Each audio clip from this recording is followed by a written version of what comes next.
दोस्तों, अमेरिकी पाठशाला पार्ट 2 में आप सभी का स्वागत है। इसमें हम देखने वाले हैं I will teach you to be rich summary in Hindi का पार्ट 2 इन्वेस्टमेंट यानी कि निवेश।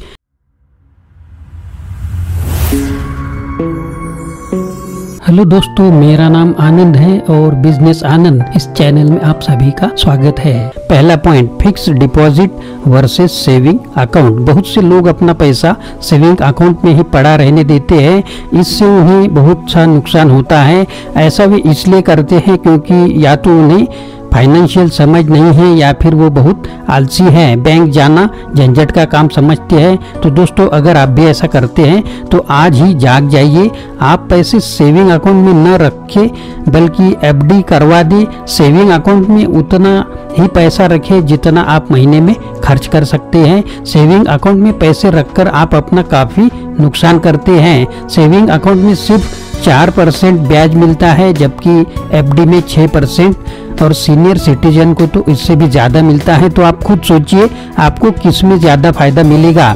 मान लीजिए कोई आदमी सेविंग अकाउंट में 1 करोड़ रुपए रखता है तो 1 साल में उसका ब्याज बनेगा 4 लाख, लेकिन उसी पैसे को एफडी करवा देगा तो मिलेंगे 6 लाख, यानी सीधा सीधा 2 लाख का अंतर है। तो देखा आपने, बैठे बिठाए वो आदमी बिना कुछ किए एफडी से 2 लाख ज़्यादा कमा लेगा।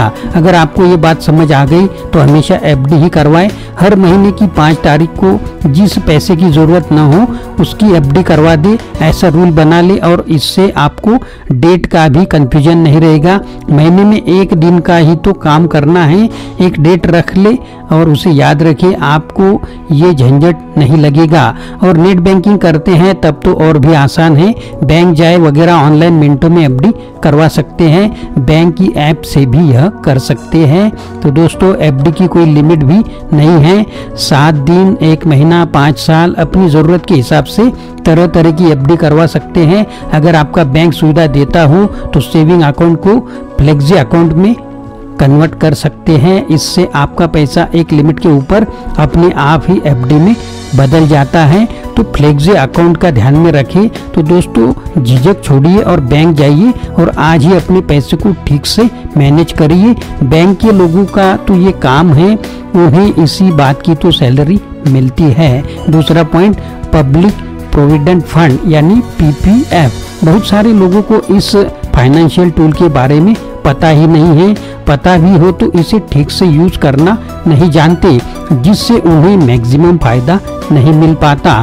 पीपीएफ का मतलब है पब्लिक प्रोविडेंट फंड। इसका अलग से अकाउंट एसबीआई जैसे बैंक में कोई भी खुलवा सकता है। इसमें आप हर साल मैक्सिमम 1.5 लाख रुपए डाल सकते हैं। ये पैसा 15 साल तक ब्लॉक रहता है, यानी 15 साल तक आप इसे निकाल नहीं सकते। लेकिन यही फायदे की बात है जो मैं आपको आगे बताऊंगा। दोस्तों, आपको बता दूं कि पीपीएफ और पीएफ दोनों अलग अलग होते हैं। पीएफ सरकारी कर्मचारियों का ऑटोमेटिकली बन जाता है। यहाँ मैं पीपीएफ की बात कर रहा हूँ। पीपीएफ ऐसा टूल है जिससे आप करोड़पति बन सकते हैं, क्योंकि ये टूल आपको कंपाउंड इंटरेस्ट यानी कि चक्रवृद्धि ब्याज देता है, जो कोई और टूल नहीं देता। बाकी सब में आपको केवल सिंपल इंटरेस्ट मिलता है।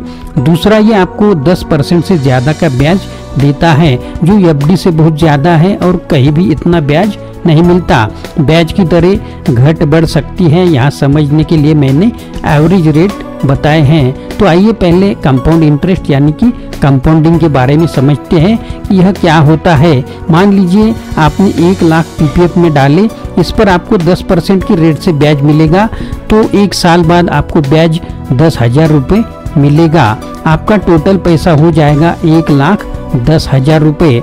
अब अगले साल आपको इस अकाउंट पर 1,10,000 ब्याज लगेगा, न कि 1 लाख पर। ऐसा हर साल होता जाएगा। अगर यही पैसा आप एफडी में डालोगे तो हर साल आपको ब्याज 1 लाख पर ही लगता रहेगा, न कि बढ़े हुए पैसे पर। इसे सिंपल इंटरेस्ट कहते हैं। आप सोचेंगे फिर एफडी क्यों करनी है, पीपीएफ ही करवा लेते हैं।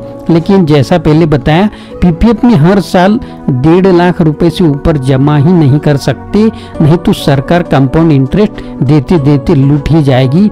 अब आपको तरीका बताता हूँ जिससे आप पीपीएफ का पूरा फायदा उठा सके। आप हर साल 1 अप्रैल को पीपीएफ अकाउंट में 1.5 लाख डालना स्टार्ट करें।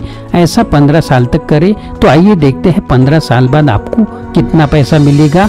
1.5 लाख अपने 15 साल तक आपने जमा करवाए तो इससे आपकी टोटल इन्वेस्टमेंट हुई 22,50,000। इस पर आपका ब्याज बना 21,10,517।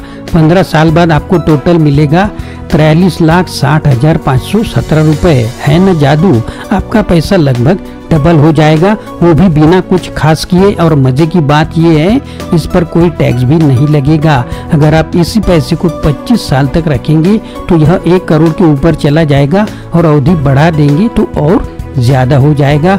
अब दोस्तों 2 बातें जान लीजिए। पहला, बहुत से लोग सोचेंगे कि यार 15 साल के लिए पैसा कौन ब्लॉक करेगा। यही गलत माइंडसेट आपको बदलना होगा।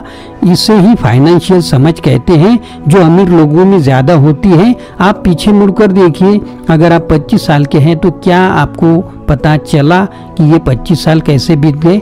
ऐसे ही आपको 15 साल का भी पता नहीं चलेगा और 35 साल का भी नहीं।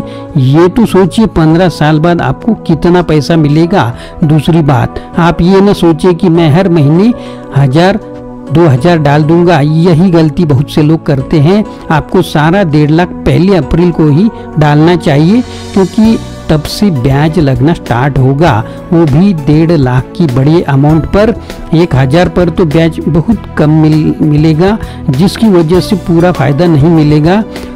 ऊपर तो कैलकुलेशन की थी वो 1.5 लाख के अकॉर्डिंग ही थी। तो दोस्तों कैसे भी करके 1 अप्रैल को 1.5 लाख आप पीपीएफ में डिपॉजिट करवा दें। 1 अप्रैल से नया फाइनेंशियल ईयर शुरू होता है। इससे आप सारे साल की टेंशन से भी मुक्त हो जाएंगे, और एक बार करने की वजह से यह आपको कुछ भी झंझट का काम नहीं लगेगा। एक बार पैसा डाल दीजिए और भूल जाइए, बाकी समय लाइफ को एंजॉय करिए। सारा सिस्टम ऑटोमेटिक चलने दीजिए, लेकिन एक बार तो सेट करना ही होगा। तीसरा पॉइंट, क्योंकि पीपीएफ की अपर लिमिट 1.5 लाख ही है, तो आप अपनी वाइफ का भी अकाउंट खुलवा दें। आपका प्रॉफिट दुगना हो जाएगा। मतलब 15 साल में 45 अधिक 45 यानी कि 90 लाख मिल जाएंगे। 18 साल के ऊपर के बच्चों का भी यह किया जा सकता है। अगर स्टूडेंट है तो मम्मी पापा का अकाउंट खुलवा दे, उन्हें यह जानकारी दे। ये पोस्ट उनके लिए और यह वीडियो शेयर करें। दोस्तों अब आपको जल्दी स्टार्ट करने की वैल्यू समझ आ रही होगी। अगर कोई 30 साल में पीपीएफ स्टार्ट करता है तो 15 साल होते होते उसकी उम्र 45 हो जाएगी, तो 45 लाख उसे 45 की उम्र में मिल जाएंगे। लेकिन अगर कोई 20 में करता है तो 35 साल में ही 45 लाख बन जाएगा। लेकिन अगर आपकी उम्र ज़्यादा भी है तो भी कुछ नहीं बिगड़ा है। कभी नहीं करने से देर से करना भी अच्छा होता है, सही होता है, और बुढ़ापे में पैसे की ज़रूरत ज़्यादा होगी। तो दोस्तों आप भी देर मत कीजिए और सब विचार छोड़ के बैंक में चले जाइए। जितना जल्दी पीपीएफ खुलवाएंगे उतना ही फायदा होगा। तीसरा पॉइंट, अब एनपीएस। दोस्तों एनपीएस का मतलब है नेशनल पेंशन स्कीम। आपको पता ही होगा कि सरकार आगे से पेंशन देना बंद कर देगी। एनपीएस के काफ़ी फीचर्स पीपीएफ जैसे ही हैं। आप इसमें कुछ अमाउंट इन्वेस्ट करते रहते हो, लेकिन इसमें आपको आपके प्रिंसिपल अमाउंट के अनुसार हर महीने पेंशन मिलती है। इसकी 40% हिस्से पर इनकम टैक्स नहीं लगता। तो सरकारी वेबसाइट पर इसके बारे में और जानकारी लीजिए, स्कीम ले लीजिए।